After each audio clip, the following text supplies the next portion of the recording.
India TV YouTube channel को subscribe करें और बेल आइकन दबाएं।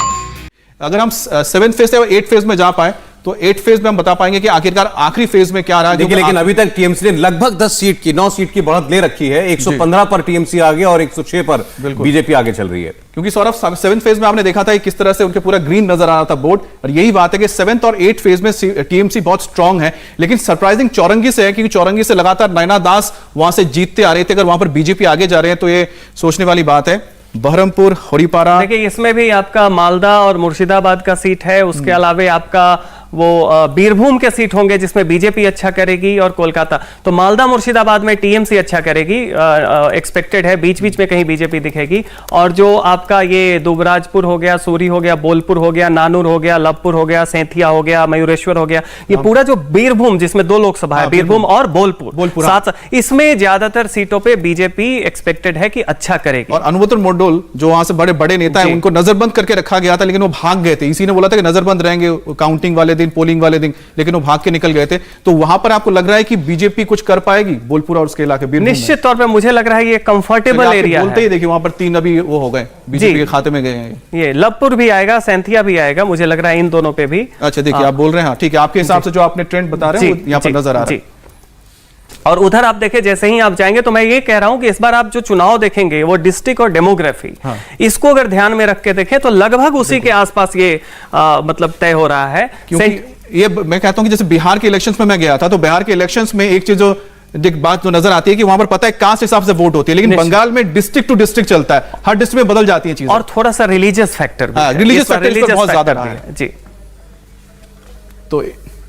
तो एक इंटरेस्टिंग खबर आपको भी हम देंगे। ममता बनर्जी जो है वो भवानीपुर से, यानी उनकी पार्टी भवानीपुर से आगे चल रही है। जो सीट ममता बनर्जी ने छोड़ दी वहां से उनकी पार्टी आगे हो गई है। 2200 वोटों से शोभन देव चट्टोपाध्याय वो लीड कर रहे हैं। अभी तक यहां बीजेपी आगे थी, लेकिन अब यहां पर टीएमसी लीड कर रही है। और बीजेपी ने बार बार यह कहा था कि यह सीट छोड़ने का मतलब यह है कि ममता बनर्जी अपनी हार स्वीकार कर ली है इस सीट पर, लेकिन अब यहां पर टीएमसी लीड कर रही है। वहीं दूसरी ओर अगर आप नंदीग्राम की बात करेंगे तो नंदीग्राम में ममता बनर्जी जो है वो हारती हुई दिखाई दे रही है। फिलहाल मतलब पीछे चल रही है। हार और जीत का इस्तेमाल नहीं करना चाहिए अभी शब्द बिल्कुल ये कहीं, लेकिन ये उलटफेर सा दिख रहा है कि ममता बनर्जी का कहीं चुनाव उल्टा तो नहीं हो गया सीट का। नहीं, छोड़कर नंदीग्राम, देखिए भवानीपुर से पहले से लोग कयास लगा रहे थे, चूंकि लोकसभा में बहुत कम मार्जिन था तृणमूल और बीजेपी के वोटों में, तो ये माना जा रहा था कि शायद ये सेफ सीट नहीं है। तो ऐसे में क्या हुआ कि चूंकि नंदीग्राम में एक सिग्निफिकेंट मुस्लिम पॉपुलेशन भी है और शुभेंदु अधिकारी का एक राइज हो रहा था, तो एक ऑप्टिक्स भी था कि आप सीधा ममता बनर्जी को जो स्ट्रीट फाइटर की इमेज है कि उन्होंने सीधा चुनौती दिया कि अगर आप बीजेपी के खाते में खेमे में जा रहे हैं।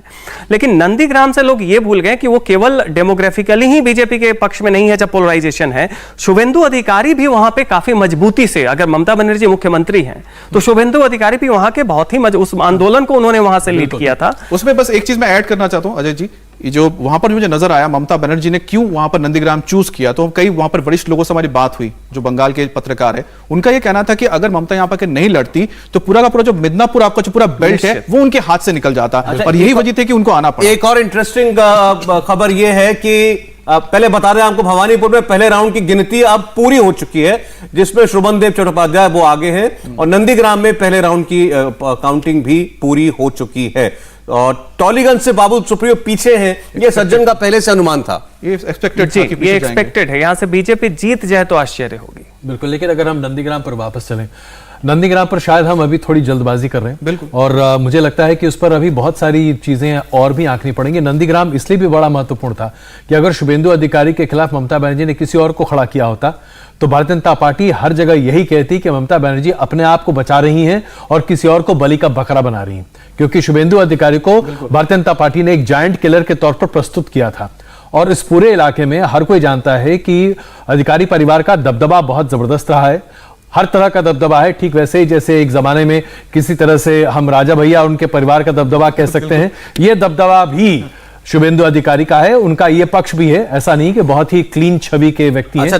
लेकिन पवन चूंकि कोलकाता से हमारे साथ हैं, तो अभी वो ग्राफिक्स पर पार्टिसिपेट नहीं कर पा रहे थे हमारे साथ। पवन, लेकिन जितना भी आपने सुना, यहां पर सज्जन और अमित एक एक सीट की बात कर रहे थे, क्या कहेंगे फिलहाल आप? मैं टैली भी बता देता हूं आपको, 119 पर तृणमूल आगे चल रही है और 109 पर बीजेपी। अजय जी, जैसे नंदीग्राम पे बात कर रहे थे, ममता बनर्जी का ये बोल्ड स्टेप देखा गया था जब वो भवानीपुर से पहुंची थी नंदीग्राम, और नंदीग्राम शुवेंदु अधिकारी का अगर सीएम चेहरा या कद किसी ने बढ़ाया तो वो बीजेपी नहीं वो ममता बनर्जी ने बढ़ाया। सोचिए, प्रदेश की सबसे बड़ा चेहरा, पार्टी का सबसे बड़ा चेहरा, 2 बार से सिटिंग सीएम, किसी एक मंत्री जो आपका बागी हो गया है उसको चुनौती देने जा रहा है। इसको 2 तरीके से देखा गया कि ममता बनर्जी जो सबसे बड़ी चुनौती या कहीं सबसे बड़ा चेहरा बंगाल में बीजेपी के पास था और लग रहा था जिसके शिफ्ट होने से वोट शिफ्ट होंगे या कहीं कि पूरा इलाका शिफ्ट होगा, वो शुवेंदु अधिकारी थे, और उनका असर ये हो सकता था कि एक बाढ़ आ सकती थी नुकसान की। उस बाढ़ को रोकने के लिए ममता बनर्जी ने कोई सिपह सालार नहीं, खुद आगे होने का फैसला किया, जिसको बोल्ड मूव कहा गया।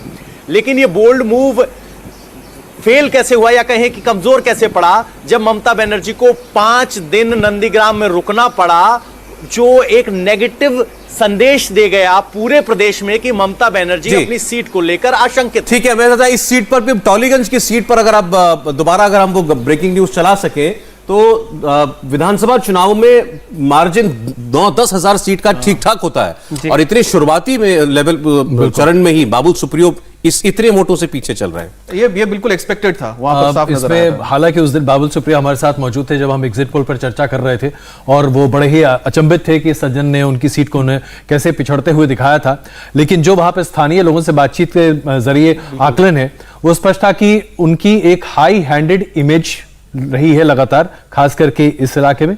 और ये एक संभ्रांत पढ़ा लिखा इलाका है जहां पर आप लोगों को बस दरकिनार नहीं कर सकते, आप सिर्फ लोक लुभावनी बातें और अपने स्टार इमेज के दम पर लोगों को अपने तरफ आकर्षित नहीं कर सकते।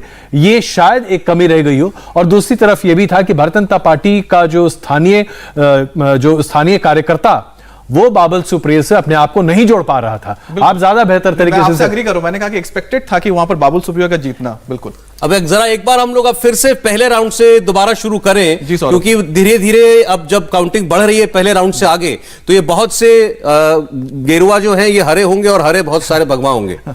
तो सब शुरुआत हम कर रहे हैं, क्योंकि जो गढ़ माना जाता है शुभेंदु अधिकारी उनके परिवार का, वहीं से शुरुआत करें। काथी उत्तर और काथी दक्षिण, यहां पर पहले से बिल्कुल सज्जन ये क्लियर था कि यहां पर वो अपनी जीत हासिल करेंगे। और खेजूरी और रामनगर, खेजूरी में भी हमने कहा था कि जहां सीपीएम का ऐसा गढ़ होता था वो पूरा शिफ्ट कर गया खेजूरी में। और ये ईगरा और इनके बारे में जरा बताइए। हाँ, देखिए ये सब था। नयाग्राम हमारे एग्जिट पोल में भी टीएमसी को है ये करके। कहीं कहीं आप देखेंगे कि चूंकि यहाँ पे संथाल बहुत ज्यादा है और मुंडा बहुत ज्यादा है, तो इसका जैसे सालतोरा टाइप से है। गोपी वल्लभपुर, झारग्राम, कशियारी, ये सब जो सीटें हैं जंगल महल की, खड़गपुर में देखें, गरबेटा में देखें, सलबानी का देखें, अब बदल भी सकता है। यहाँ पे आप देखें तो यहाँ पे थोड़ा सा मतलब मेरे हिसाब से मेदिनीपुर से ये सब जो इलाका है टीएमसी का आगे अभी बनना थोड़ा सा आश्चर्यजनक है। बाकी आप देखिए एक्सपेक्टेड है, बिनपुर है, अभी आया नहीं है, बांदवान में आप देख लें बीजेपी है, बलरामपुर में भी यही है। बाघमुंडी में अगर आप याद रखें तो यहाँ पे उन्होंने अपने झारखंड के सहयोगी दल जो है उनको दिया हुआ है। हाँ, उनको दिया हुआ है। उसके अलावा यहाँ पे लोग कह रहे थे कि कैंडिडेट फैक्टर पे कुछ हो सकता है, लेकिन डेमोग्राफी के हिसाब से लगता है कि शायद ये पलट भी सकता है। जयपुर आप देख ले, पुरुलिया का है, ये बीजेपी निकाल सकती है पुरुलिया। यहाँ पे मान बाजार हमारे हिसाब से बीजेपी थी, तो टीएमसी आगे थी, अभी भी है। बाकी काशीपुर का आना बाकी है। पाड़ा आप देख ले, रघुनाथपुर देख ले, ये फिर आप पुरुलिया बांकुड़ा वाला एरिया देख रहे हैं। सालतोरा में वही है, छतना, रानीबंद और रायपुर, ये 3 जगह फिर रानीबंद सीट है और मैं रानीबंद गया था। मुझे लगता है कि रानीबंद में बीजेपी को यहां पर गेन होना चाहिए, जो हमारी बातचीत हुई थी, क्योंकि इस इलाके में देखिए जो जितने भी एसटी सीट है, एक बार जो देख पा रहे होंगे, एसटी सीट जो पड़ते हैं पुरुलिया फिर बांकुड़ा के, यहां पर बीजेपी बहुत स्ट्रांग नजर आई थी। और वहां पर जो मैं कह रहा हूं पुरुलिया और जो हमें नजर आया था बांकुड़ा में, एक सबसे इंपॉर्टेंट चीज थी, रोड वहां बहुत अच्छे थे, लेकिन वहां पर जंगल का इलाका है, पानी बहुत कम है, लोग वहां पर खेती माइग्रेशन बहुत है, माइग्रेशन बहुत ज्यादा, लोग बहुत बाहर रहते हैं, तो बाहर से लोग वहां पर आते हैं। और तीसरी चीज थी कि उनको पानी चाहिए, और पानी एक बहुत बड़ा इशू था जो लोगों ने अपने जब हमने बातचीत की उन्होंने बताया था। तो यहां पर शायद हो सकता है बीजेपी गेन करे। लेकिन यहां पर जो सबसे मुझे लगता है कि इस पूरे इसमें एक इंटरेस्टिंग ये पड़ता है कि झारग्राम की जो 4 सीटें हैं, वो 4 सीटों में बीजेपी और जो टीएमसी बहुत मुझे लग रहा था कि हड्डाहड्डी की लड़ाई होगी झाड़ग्राम और वहां पर, जो यहाँ पर ज्यादा नजर नहीं आ रही चीजें। नहीं, मेरा आकलन थोड़ा अलग था यहाँ पे। मेरा आकलन था कि ये जो एरिया है बीजेपी कंफर्टेबली निकाल लेगी। एक नया ग्राम, जैसे मुझे पता नहीं क्यों अचानक से एक सीट ऐसा, जब आप बात करें तो वहां पे हो सकता है कुछ स्थानीय कारण हो। यहां मुझे लग रहा है मेदिनीपुर को लेके मैं थोड़ा सा ये हूं कि मेदिनीपुर सीट जो है वो कायदे से बीजेपी का होना चाहिए था, लेकिन यहां से टीएमसी की अभी बढ़त दिख रही है। लेकिन फर्स्ट फेज में कुल मिला के मुझे लगता है कि जैसे देखिए हमने जो बात कही थी, देखिए आ गया ना यहाँ पर रानीबल, जो मैं कह रहा था रानीबल, मैंने कहा था कि एसटी सीट जो होगा, रायपुर जो सीट होगा, तो आप देख सकते हैं जो हम डिस्कस कर रहे थे अभी, वो बोलते बोलते वहां पर अपडेट हुआ, वहां पर बीजेपी का यहाँ पर आया, क्योंकि जब वहां पर हम 27 तारीख को पोलिंग के दिन गए थे तो लोगों से जो फीडबैक मिला था वो ये बता रहा था कि बीजेपी वहां पर एडवांटेज में है, जो इस वक्त यहाँ पर टैली में भी साफ नजर आ रहा है। तो ये देखिए फर्स्ट फेज के, लेकिन आपके पास अब सारे रुझान आ चुके हैं। हाँ, लगभग पूरा हो गया। कोई ये पूरा हो चुका है, यानी सभी 30 सीटों के ट्रेंड्स हमारे पास हैं और इसमें बीजेपी एक्सपेक्टेडली आगे चल रही है सब जगह पर, ज्यादातर जगहों पर। और सौरभ, आपको याद होगा उस दिन हम जब शाम को बात कर रहे थे 6 बजे, तब मैंने आपको बताया था कि इस इलाके में जब पुरुलिया, झाड़ग्राम, बांकुड़ा जब मैं गया हूं, मैंने कहा था कि इन इलाकों में बीजेपी ने एसटी और एससी कम्युनिटी के अंदर, देखिए एसटी एसटी सीट आपको मिलने होंगे, यहां पर बीजेपी ने बहुत, यहां पर बीजेपी ने स्ट्रांगली अपने आप को प्रेजेंट किया है और उसी का रिजल्ट है कि यहां पर आपको बीजेपी कहीं ना कहीं अच्छे नजर आ रही है। जरा फेज 2 की सीटों पर एक बार फिर चलते हैं। और मैं व्यूअर्स से कहूंगा कि आप इंडिया टीवी पर जो कवरेज देख रहे हैं, इतनी डिटेल्ड कवरेज आपको कहीं और नहीं मिल सकती, जहां एक एक सीट की बारीकी से बात हो रही है।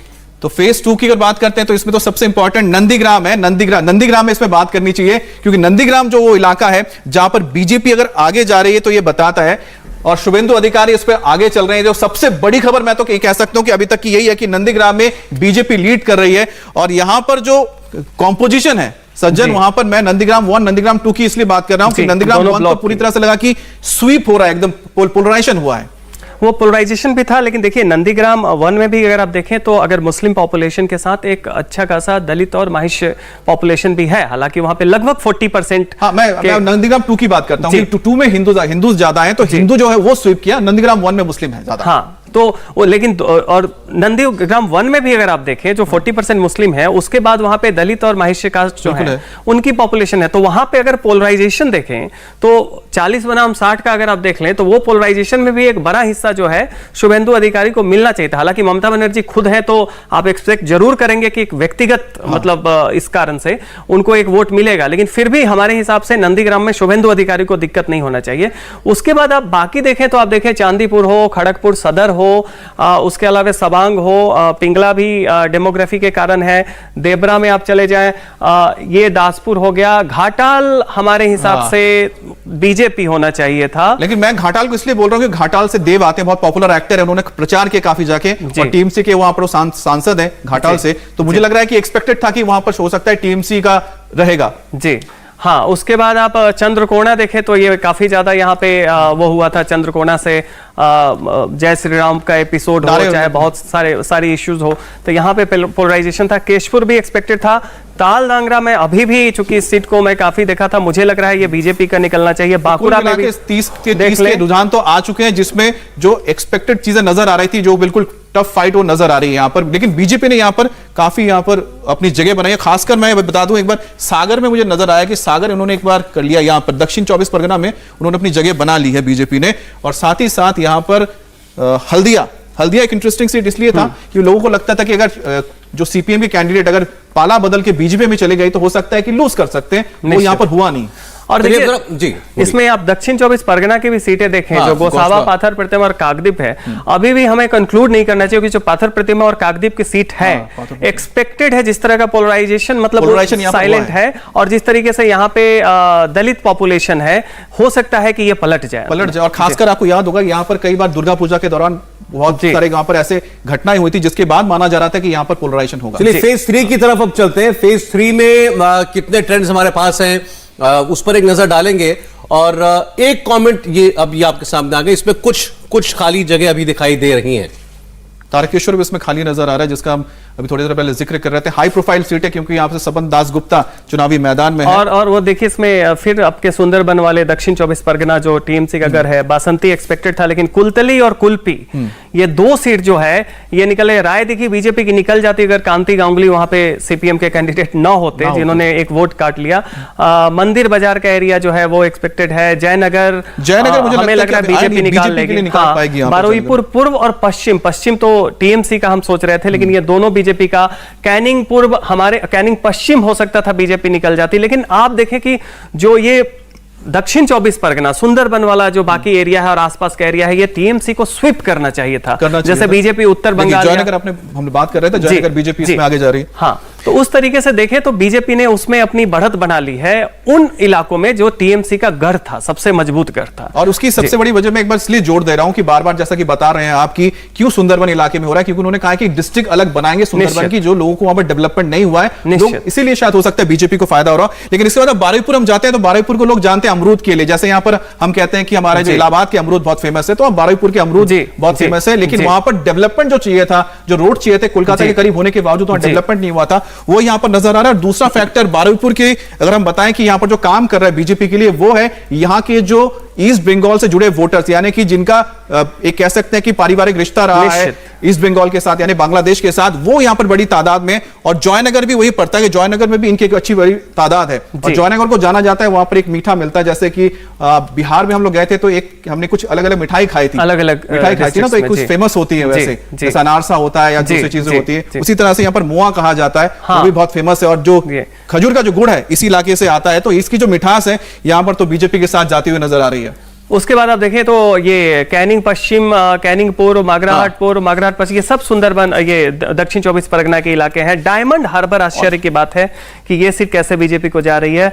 फाल्टा भी वही है। और इसकी वजह ये तो नहीं है क्योंकि जो विनिंग कैंडिडेट थे, जो वहां के एमएलए थे टीएमसी, वो शिफ्ट हुए, तो शायद वो उनको फायदा मिला। लेकिन एक बात ध्यान रखिए कि अभिषेक बनर्जी किसी भी कीमत पे कम से कम वो सीट जो उनका बिल्कुल गढ़ है, निश्चित तौर पे, तो उस लिहाज से सारे अगर समीकरण को ले तो थोड़ा ये आश्चर्य हो रहा है, हो सकता है बाद में। नंदीग्राम में तीसरे राउंड में आप काउंटिंग पहुंच चुके हैं और अब भी शुभेंदु अधिकारी आगे हैं। तीसरे राउंड में भी ममता बनर्जी पीछे चल रही हैं, 3460 वोटों से ममता बनर्जी पीछे तीसरे राउंड की काउंटिंग में आ जाए। बिल्कुल, ये अपने आप में अब संकेत दे रहा है कि शायद ममता बनर्जी के लिए अच्छी खबर नहीं आने वाली है, क्योंकि तीसरे राउंड की काउंटिंग के बाद 3000 वोटों से पीछे चलने का मतलब यह है कि ये अब बराबरी की लड़ाई कम से कम फिलहाल नहीं दिखाई दे रही, और इसके दूरगामी नतीजे सामने आ सकते हैं। हालांकि अभी शायद उन फेज की बात, उन चरणों की बात बाकी हो जहां पर अभी हम मुस्लिम बहुल इलाके की बात करें, लेकिन अगर ओवरऑल डोमिनेंट सेंटिमेंट अगर शुभेंदु अधिकारी के साथ है और जिस पोलराइजेशन की बात हम कर रहे थे वो पोलराइजेशन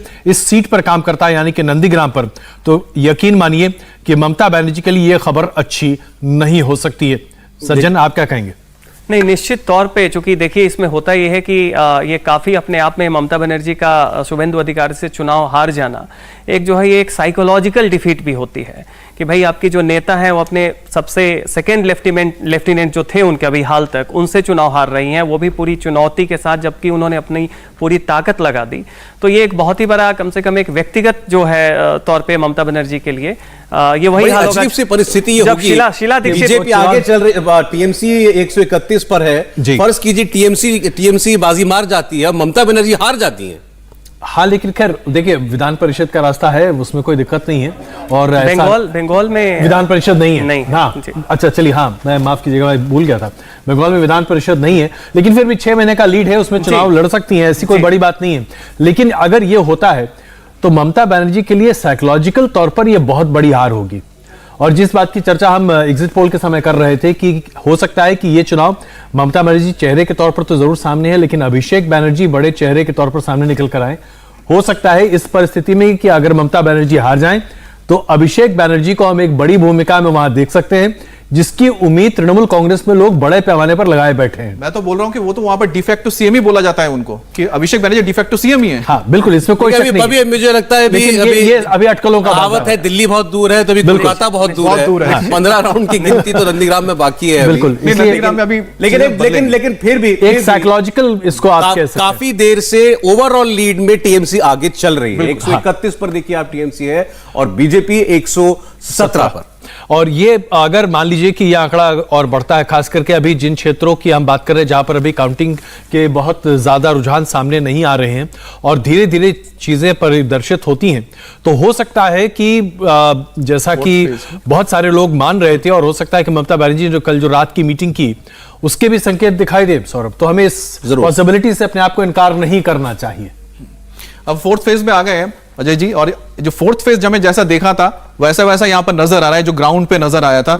इसमें अब मुझे तो बहुत कुछ हरा नजर आ रहा है। नहीं, हरा ऐसा लग ही रहा है। नहीं, इसमें अगर आप देख लें तो ये चीजें बदलेंगी। जो ये उत्तर बंगाल से मेखलीगंज, माथाभांगा, कूच बिहार वगैरह ठीक है, ये है, और सीताल कुची तो एक्सपेक्टेड था, ये मेखलीगंज जाना चाहिए बीजेपी को। माथाभांगा अभी देखना होगा कि ये टीएमसी।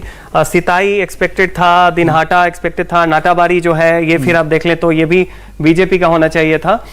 उसके अलावा आप देख लें तो यहाँ पे जो अलीपुर द्वार की जो ये सीट्स हैं, ये इसमें अभी जो टीएमसी की लीड है, मुझे लग रहा है अभी इसमें उलटफेर होगा ये करके, चूंकि यहाँ पे सेंटीमेंट जो है परिवर्तन का ज्यादा मजबूत था। लेकिन जो हम डेमोग्राफिक की बात करते रहे जी, अलीपुर द्वार के इस पूरे इलाके में डेमोग्राफी अगर आप देखें तो वो तृणमूल कांग्रेस के लिए फेवरेबल है। तो यहाँ पर मतलब अगर आप आमतौर पर मुस्लिम आबादी देखें तो तकरीबन 26% के आसपास इस इलाके में मुस्लिम आबादी है। उसके बाद यहाँ पर शेड्यूल ट्राइब की काफी यहाँ पर आबादी है।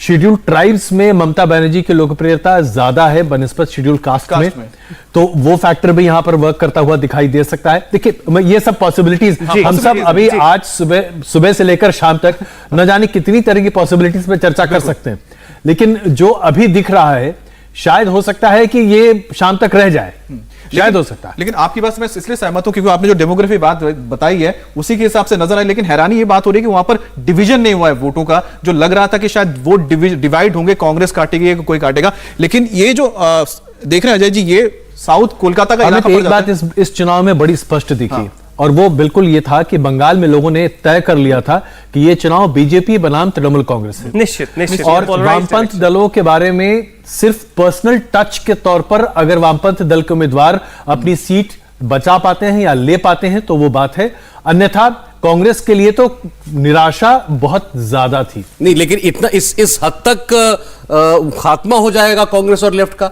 लेकिन ये ग्राउंड पे नजर आया। लेफ्ट का खात्मा तो देखिए इसलिए बहुत तय था क्योंकि जो लेफ्ट का काडर था, जो बचा हुआ था, जो तृणमूल कांग्रेस नहीं गया था, वो पूरे तरीके से भारतीय जनता पार्टी में शामिल हो चुका है। तो इसलिए हम इस बात से तो कोई इनकार नहीं कर सकता कि वामपंथ दलों के लिए फुट सोल्जर्स नहीं है। उनके लिए मैं एक अच्छी खबर तो बताई दें, क्योंकि उनके लिए जादवपुर जो उनका गढ़ माना जाता है, जो जादवपुर में जो चीजें नजर आती है वो यहां पर है। क्योंकि आप कांग्रेस आप देख रहे हैं, लेकिन आपको बता दें जो प्रत्याशी हैं वो प्रत्याशी इसके हैं, लेफ्ट के प्रत्याशी। जादवपुर में जादवपुर यूनिवर्सिटी का अपने आप एक बहुत बड़ा रुतबा है। उसके बाद उस पूरे इलाके में आसपास के जो लोग हैं पढ़े लिखे संभ्रांत लोग हैं, और अर्बन पॉपुलेशन यहाँ काफी डोमिनेट करती है। आइडियोलॉजिकल पॉन्टिफिकेशन जो वहां पर आप किसी भी जगह वहां बैठ जाइए, आप आराम से 2-4 घंटे चाय पर एक दूसरे से लात घूंसे कर सकते हैं जबानी तौर पर, और कोई दिक्कत नहीं होगी। जादवपुर वो ऐसा इलाका है, तो वहां पर वामपंथियों का खड़ा होना अपने आप में कम नहीं। बात करते करते देखिए सारे रुझान आ गए हैं 44 सीटों के। इसमें मैं ऊपर से इसलिए आ रहा हूं कि ये देखिए कोलकाता के साथ जो लगे इलाके हैं टीएमसी, यहां पर देखिए यहां पर मुस्लिम आबादी काफी ज्यादा है कौशबा में, तो कौशबा में यहां पर टीएमसी आगे। देखिए सोनारपुर में बीजेपी को उम्मीद थी कि शायद यहां पर होगा, यहां पर प्रधानमंत्री मोदी ने रैली भी की थी। और टालीगंज बेहालापुर में यह था कि पायल सरकार को बेनिफिट इसलिए क्योंकि जो वहां पर रत्ना चैटर्जी है वो शोभन चैटर्जी की पत्नी है, वहां पर अंदर द्वंद वैसे चला था, तो यहां पर था कि, और जो साथ ही साथ इसका जो ग्रामीण अंचल है वहां पर बीजेपी के साथ के लिए यहां पर सेंटिमेंट है, और उन्होंने अपने अभिनेत्री होने की इस खूबी को भी बड़े अच्छी तरीके से, कलात्मक तरीके से इस्तेमाल किया है। लेकिन श्रावंती जो दूसरी बड़ी एक्ट्रेस है वो यहां से हार रही है पार्थोदा की वजह से। और महेश तला में यहां पर ये गढ़ है, बिल्कुल पहले था बजबज में भी मेथिया बुर्ज, क्योंकि ये मुस्लिम इलाके। लेकिन बाली जो है वैशाली डालमिया जो स्विच होके आई थी, इसमें जगमोहन डालमिया की बेटी है, लेकिन यहां से तृणमूल कांग्रेस का निकलना, अगर निकल जाती है सीट तृणमूल कांग्रेस के लिए, तो आश्चर्यजनक इसलिए नहीं होगा क्योंकि जो उम्मीदवार है उनका लोकल कनेक्ट नहीं है। लोकल कनेक्ट नहीं है, मैं इससे बिल्कुल आपने सही बोला। लेकिन हावड़ा उत्तर में अगर आ रहे हैं तो उसकी वजह यह है कि यहां पर जो वोटर्स हैं, जो हिंदी भाषी वोटर्स हैं, वो शिफ्ट हो रहे हैं। यहां पे इस इलाके को आप दरअसल बिहारी कलकत्ता कह सकते हैं, बिल्कुल कह सकते हैं, यूपी बिहार और मिक्स वहां पर कैंडिडेट भी उमेश राय हैं जो पूर्वी उत्तर, तो वो वहां पर आ सकते हैं। शिवपुर में देखिए, शिवपुर में लग ही रहा था कि यहां पर, लेकिन जब यहां पर राजीव बनर्जी स्विच हुए थे तब लग रहा था कि शिवपुर हो सकता है हमारे हिसाब से ये बीजेपी के बाद लोग कह रहे थे। लेकिन देखिए हावड़ा मध्य, हावड़ा दक्षिण, संकरैल, ये सारी जो सीटें हैं भाई, आप राजीव बनर्जी अपना सीट बचाने में मुझे लग रहा है कामयाब हो रहे हैं यहां पर। डोमजूर में वो आगे जा रहे हैं। उलुबेरिया पूर्व ये जो सीट है, ये उलुबेरिया इसका नेचर और टेक्सचर दोनों अलग है। अगर आप उलुबेरिया के बाकी दो सीटों से देखें निश्चित। तो दोनों तो अलग इसका बिल्कुल टेक्सचर अलग है। यहाँ पर जिस तरह से लोग बिहेव कर रहे हैं और जो पॉपुलेशन डेमोग्राफी है वो भी भारतीय जनता पार्टी को यहाँ पर सूट कर सकती है। इसमें शायद हमें आश्चर्यचकित नहीं पोलराइजेशन की होना वजह से चाहिए। आप जो बिल्कुल कह रहे हैं पोलराइजेशन की वजह से वो कर सकते हैं। और डोमजोर देखिए, डोमजोर में बहुत ज्यादा हुआ था, राजीव बनर्जी के आने के बाद हंगामा भी हुआ था, विरोध भी हुआ था, लेकिन वो बाद में आप देखें तो ये सीट निकलता हुआ लग रहा है। लेकिन सिंगूर पे बात कीजिए ना, सिंगूर की जो ममता बनर्जी ने जो बात की, वहां पर से आपने नैनो की फैक्ट्री हटा दी, इतना कुछ हुआ, वहां पर किसानों को लेकर बताया गया कि वहां पर कुछ पार्क्स बनाए जाएंगे, वहां पर इंडस्ट्रीज लाई जाएंगी, वहां पर देखिए सिंगूर में भारतीय जनता पार्टी का जीतना लगभग तय इसलिए था क्योंकि सिंगूर के आसपास के पूरे इलाके में लोग बहुत ही ज्यादा नाराज थे ममता बनर्जी और तृणमूल कांग्रेस से। 2016 में भी यहां पर हालांकि तृणमूल कांग्रेस ने अपनी सीट निकाली थी, लेकिन यहां पर लोगों की नाराजगी इसलिए ज्यादा थी क्योंकि वहां पर रोजगार की बड़ी समस्या है। लोगों को उम्मीद थी कि जब फैक्ट्री लगेगी तो रोजगार मिलेंगे। वहां पर जो तमाम डेवलपमेंट की बात थी वो ना हो पाई, किसानों को कुछ भी नहीं मिला, उन्हें अभी तक मुआवजा तक नहीं मिला है। तो ये तमाम चीजें भारतीय जनता पार्टी की फेवर में यहां सिंगूर में काम कर रही थी। तो यहां अगर Bharatiya Janata party thumping majority से जीत जाए तो इसमें आश्चर्यचकित नहीं होना चाहिए। लेकिन ओवरऑल टैली में फिलहाल टीएमसी बढ़त की ओर है, 135 पर टीएमसी लीड कर रही है। आपको बता दें कि पश्चिम बंगाल में सरकार बनाने के लिए 148 का जो आंकड़ा है मैजिक फिगर माना जाता है, उसके नजदीक तृणमूल कांग्रेस पहुंचती हुई रुझानों में दिखाई दे रही है। लेकिन बीजेपी पीछे है, लेकिन बहुत पीछे नहीं टीएमसी से। 118 पर बीजेपी लीड कर रही है। ज्यादातर जगहों पर इस वक्त दूसरे या तीसरे दौर की काउंटिंग खत्म हुई होगी। चलिए फेज 5 भी आ गए हम लोग 45 सीटों को लेकर। और देखिए फिर यहाँ पे शुरुआत जो है ये नॉर्थ बंगाल से नॉर्थ बंगाल जलपाईगुड़ी से हो रही है। धूपगुड़ी, मैनागुड़ी, मतलब कहीं कहीं हम जो एक्सपेक्ट कर रहे हैं कि बीजेपी का स्वीप होगा, उसमें बीच में टीएमसी भी है। जलपाईगुड़ी यहाँ तो होना ही चाहिए क्योंकि यहाँ से तो उन्होंने तो लोकसभा सीट जीती है, जलपाईगुड़ी सीट। बिल्कुल। और उसके अलावा आप देख ले राजगंज है, डाबग्राम फुलबाड़िया, माल है, नागरकाटा है। उसके बाद अब हम लोग दार्जिलिंग लोकसभा में आते हैं। कालिम्पोंग है, दार्जिलिंग है, कर्सियोंग है, मोतियाबाड़ी नक्सलबाड़ी भी बीजेपी एक्सपेक्टेड है। सिलीगुड़ी से अच्छा, मैं दार्जिलिंग में रुकना चाहता हूँ। यहाँ पर जो बात बिमल गुरुंग और वो फैक्टर काम नहीं किया। नहीं, देखिए उसमें ये बात है कि जो गोरखा सेंटीमेंट है वहां पे, गोरखा लैंड को लेके, वो हमेशा जो दक्षिण बंगाल है उससे थोड़ा विरोध में रहा है। तो इससे पहले भी सुभाष घिसिंग थे, वो बड़े पॉपुलर नेता थे। तो वहां पे नेता गोरखा कम्युनिटी का वो पॉपुलर होता है जो लोगों के सेंटीमेंट को रिप्रेजेंट करता है। तृणमूल चूंकि एंटी मानी जाती है जो अलग गोरखालैंड बने, जब वो पाला बदले हैं तो निश्चित तौर पे उनकी पॉपुलैरिटी का जो आधार था कि वो जो सत्तारूढ़ पार्टी बंगाल की है उसके विरोध में रहते थे, उससे अब प्रभावित हुआ है। तो अगर हम इन पहाड़ी क्षेत्रों की बात करें, कालिम्पोंग, दार्जिलिंग और कर्सियोंग, इसके बारे में इस बात को हमें समझना बड़ा आवश्यक है कि जो गोरखा पॉपुलेशन है वो हर कीमत पर सिर्फ हिल काउंसिल से संतुष्ट नहीं है। बिल्कुल, उसे और ज्यादा चाहिए, और वो ज्यादा जाहिर सी बात है भारतीय जनता पार्टी अगर सत्ता में आ जाए तब भी नहीं दे सकती, क्योंकि जिस चीज की वो मांग कर रहे हैं उसमें वो असम के क्षेत्र को भी शामिल करना चाहते हैं, सिक्किम के कुछ क्षेत्र को भी शामिल करना चाहते हैं, जो कि असंभव सी स्थिति है। वहां पर ऑटोनॉमी की बात ज्यादा है। और अब वहां पर जो नई थियोरी फ्लोट की गई है भारतीय जनता पार्टी के नेताओं के द्वारा, वो ये है कि हमने जिस तरह से लद्दाख को ऑटोनॉमी दी है, वही ऑटोनॉमी का पैटर्न हम हिल डिस्ट्रिक्ट्स के लिए भी रखेंगे। और इसके अलावा एक आप और भी देख लें, जो गोरखा कम्युनिटी पूरे उत्तर बंगाल से लेकर असम के तेजपुर तक अगर आप बेल्ट देखें जो आए हुए हैं, तो इनके बीच में थोड़ा सा एक हिंदू बना का जो एक फीलिंग है, खासकर राजनीतिक इसमें, बिल्कुल थोड़ा ये सा शुरू से रहा है। ये अगर आप देखें तो पिछले 3 लोकसभा की सीटें 3 बार के चुनाव में हमेशा अभी आप लोगों ने चर्चा की थी काफी, तो सिंगूर से टीएमसी आगे हो गई है। देखिए ये फिर से देखिए वो आगे पीछे चलेगा, लेकिन हमारी जो मतलब कि हमारा जो हंच है, अंत में वो सीट जो है बीजेपी के लिए। सिंगूर एक फर्टाइल ग्राउंड है जहां भारतीय जनता पार्टी अपनी जीत रजिस्टर कर सकती है। जैसे कि हमने एग्जिट पोल के समय जलपाईगुड़ी की जो सीट है उस पे हमने ये माना था कि वहां पर कांग्रेस अपनी सीट निकाल सकती है, और वहां पर क्योंकि वो जो स्थानीय उम्मीदवार हैं उनका खुद का अपना कनेक्ट काफी अच्छा है।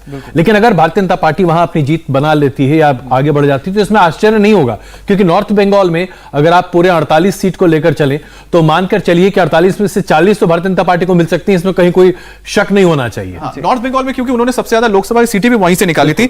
अब हम आगे बढ़ते हुए चलते हैं, क्योंकि नदिया और उसके आसपास के इलाकों में, उत्तर 24 परगना के इलाकों में, क्योंकि वहां पर जो मतुआ समुदाय है, अब यहां से मतुआ समुदाय शुरू हो जाता है। रानाघाट उत्तर पश्चिम, यहां पर मतुआ समुदाय ज्यादा है। किशनगंज का अभी तक रिजल्ट नहीं आया, लेकिन कृष्णागंज आपको बता दें कि एक्सपेक्टेड है कि यहां पर मतुआ जो समुदाय 75% तक है, तो यह माना जा रहा है कि यह सीट बीजेपी के खाते में जा सकती है। रानाघाट पूर्व में भी वो नजर आ रहा है, रानाघाट दक्षिण में भी नजर आ रहा है, चाकदा भी बिल्कुल रानाघाट के साथ इलाका है, यहां पर भी कुछ भी अनएक्सपेक्टेड नहीं है। कल्याणी बहुत इंटरेस्टिंग इसलिए रहा क्योंकि कल्याणी अर्बन सेंटर है और यहां पर यूनिवर्सिटी है। लोगों को लगता था कि यहां पर टीएमसी ही यहां पर गेन करेंगे, लेकिन ऐसा हुआ नहीं है। यहां पर जो हमें लगा था ग्राउंड पे कि एक बदलाव जो चाहिए, यहां पर बीजेपी ने एक एडवोकेट को उतारा है जो दिल्ली से ताल्लुक रखते हैं लेकिन है वहां के, और उनको लगता है कि काफी विरोध था उम्मीदवार को लेके, लेकिन फिर भी वो आगे जा रहे हैं। हरिणघाटा में बहुत इंटरेस्टिंग है, यहां पर एक लोक गायक जो मतुआ समुदाय से आते हैं, वो कवि गीत गाते हैं, उनको बीजेपी ने यहां से उतारा। यहां पर भी हरिणघाटा में करीब 60% आपके वो है मतुआ है, तो उनको लगता है कि यहां से वो निकाल पाएंगे सीट। पानीहाटी कामारहाटी यहां पर जो ठीक है, ये जो नजर आ रहा है यहां पर ट्रेंड, लेकिन सबसे स्ट्राइकिंग ये है यहां पर अजय जी, दमदम सज्जन, उसके राजारहाट, न्यू टाउन, विधाननगर, ये सारा अर्बन एरिया है। थोड़ा सा ये जैसे कामारहाटी भी देखे तो कामारहाटी से इस बार उम्मीद है टीएमसी का गढ़ है, लेकिन इस बार शायद ये बीजेपी भी निकाल ले, अभी तो टीएमसी दिखा रहे हैं। उसी तरीके से बड़ा नगर जो था, ये तो सरप्राइजिंग हो गया कि किशनगंज में सबसे ज्यादा लगा था कि यहाँ पर हमें लग रहा है कि ये अभी ये चेंज होगा, ये वाला चेंज होगा। ये आप फांसीदेव और शांतिपुर का भी हमें लग रहा है, ये मेरे हिसाब से चेंज होगा। ये शांतिपुर और फांसीदेव पे मुझे पूरा ये लग रहा है कि ये चेंज होगा। बाकी आप देखेंगे जो दमदम, राजेरहाट, न्यू टाउन, विधाननगर, इससे दिखा रहा है कि एक मिडिल क्लास भी जो है, मिडिल क्लास, हाँ, जो बिल्कुल उस इंटेलेक्चुअल कल्चरल हेरिटेज से थोड़ा सा अलग है। खासकर ये और ये जो 3 इलाके विधाननगर, इन तीनों इलाकों में आपके ज्यादातर सॉफ्टवेयर इंजीनियर्स हैं, डॉक्टर्स हैं, ये लोग उसी इलाके से आते हैं। अगर ये बीजेपी के साथ कर रहे हैं, नौकरी पेशा लोग ज्यादा पार्टी को लेकर बहुत आकर्षण है बंगाल में, ये बात तो स्पष्ट है, क्योंकि उन्हें ऐसा लगता है कि ममता बनर्जी के पिछले 10 साल के कार्यकाल में रोजगार नहीं है, इंडस्ट्रीज नहीं है, विकास नहीं हो पा रहा, और जिस तरीके से बंगाली अस्मिता को लेकर ये लोग आगे चलने की बात करते हैं, ये वर्ग बहुत नाराज है ममता बनर्जी से। नमस्ते, मैं हूं मीनाक्षी जोशी। वीडियो और खबरों से अपडेट रहने के लिए India TV YouTube channel subscribe करें, बेल आइकन दबाना ना भूलें। जुड़े रहें इंडिया टीवी के साथ।